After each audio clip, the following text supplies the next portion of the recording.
E pass. பேரை கேட்ட உடனே சும்மா அதறது இல்ல. ஆமாங்க, இ பாஸ். நம்ம மே மாசத்துல இருக்கோம். மே மாசம்னாலே தெரியும், வெயில் ஒரு பக்கம் சுட்டு எரிக்கும், இன்னொரு பக்கம் பசங்களுக்கு வெக்கேஷன் ஸ்டார்ட் ஆகிடும்.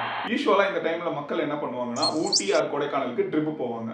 மீன்வாயில் இந்த சைடு பார்த்தீங்கன்னா ஊட்டி அண்ட் கொடைக்கானல் போனோம்னா இ பாஸ் மஸ்ட்ன்ட்டு ஹைகோர்ட் ஆர்டர் போட்டாங்க. ஸோ இதுக்காக ஹைகோர்ட் இ பாஸ் சிஸ்டம் கொண்டு வந்திருக்காங்க. அதனால என்னெல்லாம் நம்மளுக்கு யூஸ்ஃபுல் இருக்கு, யாரெல்லாம் அதுக்காக பாதிக்கப்படுறான்றது தான் இந்த வீடியோவில் நம்ம பார்ப்போம். வணக்கம் மக்களே, வெல்கம் டு த சேனல் டிடிஸ் ஆக்ஷன். இ பாஸ் சிஸ்டம் பார்த்தீங்கன்னா மே 7th இருந்து ஜூன் 30 வரைக்கும் இருக்கு. சில விஷயங்களுக்காக தான் இ பாஸ் சிஸ்டம் கொண்டு வந்திருக்காங்க ஹைகோர்ட்.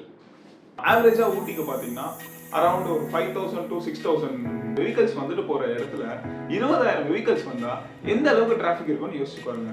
இந்த கிரௌடை தடுக்கிறதுக்கு தான் இ பாஸ் சிஸ்டம் கொண்டு வந்திருக்காங்க.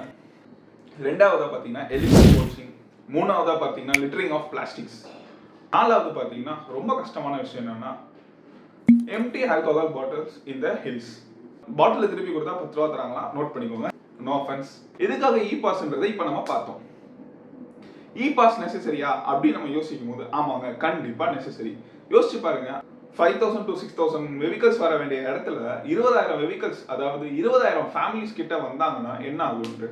டிராஃபிக் ஃபர்ஸ்ட் பார்த்தீங்கன்னா டிராஃபிக் ஹில்ஸ்ல டிராஃபிக்ன்றது ரொம்ப டஃப்பான ஒரு விஷயம். அதுக்கப்புறம் பார்க்கிங் தேடி நம்ம அலைய வேண்டியது இருக்கும். அடுத்து இந்த இ பாஸ் நம்மளை எப்படி அஃபெக்ட் பண்றது பார்ப்போம். ஃபர்ஸ்ட் அஃபெக்ட் பண்றது பார்த்தீங்கன்னா ரெசார்ட் ஓனர்ஸ் தாங்க. அவங்க ஆல்ரெடி கொரோனாலேயே ரொம்ப அடி வாங்கிட்டாங்க, இன்னும் அந்த இம்பாக்ட்ல இருந்து வரல. இப்போ அவங்க செட் ஆஃப் அரேஞ்ச்மெண்ட்ஸ் பண்ணி வச்சிருப்பாங்க. இந்த சம்மர் வெக்கேஷன் வந்துச்சு, ஸோ கூட்டம் ஆள மோதும் அப்படின்னு சொல்லி செட் ஆஃப் அரேஞ்ச்மெண்ட்ஸ் பண்ணி வச்சிருப்பாங்க. இப்போ இந்த ரெஸ்ட்ரிக்ஷனால ரொம்ப அஃபெக்ட் ஆவாங்க. ரெண்டாவது அஃபெக்ட் ஆகிறது பார்த்தீங்கன்னா டூரிஸ்ட்டுங்க. ஏன்னா இந்த ரெஸ்ட்ரிக்ஷன்ஸ் இருக்கிறதுனால ரெசார்ட் ஓனர்ஸ்லாம் என்ன பண்ணுவாங்க, ரூம்ஸோட ரேட்ஸை இன்க்ரீஸ் பண்ணுவாங்க. ஒரு பக்கம் இதெல்லாம் இருக்கும்போது டூரிஸ்ட் ஃபேஸ் பண்ற ரியல் ஸ்ட்ரகிள் என்னன்னா, நம்ம இ பாஸ் கிடைக்கிற டைம்ல ரெசார்ட்ஸ் இருக்காது, ரெசார்ட்ஸ் இருக்கிற டைம்ல இ பாஸ் கிடைக்காது. ஸோ அதை நம்ம கேர்ஃபுல்லாக பிளான் பண்ணி மூவ் பண்ணணும். ஊருக்கு கிளம்புறவங்க தயவு செஞ்சு முக்கியமாக பார்க்க வேண்டிய விஷயம் என்னன்னா, வெல் ட்ரெயின் டிரைவர்ஸை கூட்டிகிட்டு போங்க. ஏன்னா ஹில் ஸ்டேஷனுக்கு நம்ம போகிறோம், கண்டிப்பாக வெல் ட்ரெயின் டிரைவர்ஸை கூட்டிகிட்டு போங்க. செகண்டரியாக பார்த்தீங்கன்னா கூட்டம் அதிகமாக வர்றதுனால சம் ஹவுஸ் ஹோல்ட்ஸ் எல்லாம் ரூம் ஸ்டேவாக மாற்றிட்டு இருக்காங்க.